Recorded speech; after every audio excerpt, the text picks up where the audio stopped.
Hello everyone, welcome to the channel. Hopefully you can see me well. So in this video I will show you how you can actually use your mouse and keyboard on your phone to play Genshin Impact.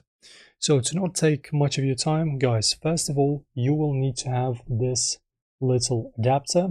So this one basically allows you to connect any USB device into your phone. So as you can see in the in we have the USB, like usual USB, and the out is the type C. Alright, so you just can take your phone like that and just insert it into your phone and be able to use any of your USB devices on your phone. So firstly, to actually bind our buttons, we will actually need to install this Octopus gamepad key mapper. Let me install it, open it up, and let me explain to you how to set it up. Alright, so let's set it up. Let's add a game. I will add a game called, what's it called? Wait, give me a second. Dead Cells, there you go. So now let us connect the device. I'm going to take my keyboard like that. So as you can see, I have a dongle. I'm inserting it as so, and I'm just putting it into my phone just like that. There you go.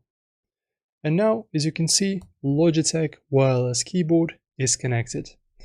Now let us launch up Dead Cells. Allow drawing. Yeah. What do we have? Pop-up windows. Let's just allow everything. Okay guys, and basically after connecting, for some reason I wasn't able to set it up because my phone doesn't have the proper permissions.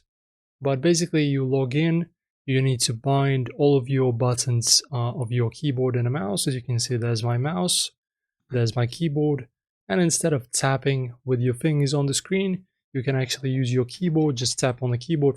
So your keyboard will be connected. You can use WASD to move your character, you can do something with your mouse, and this is basically how it's done, right? So just make sure to download that app from the Play Store, set it up, create the keybinds, and you'll be able to play your games. Just don't forget to buy and grab this little adapter. Without it, it's not possible, guys. Remember. And thanks for watching, guys. If you like this video, subscribe. See you next time.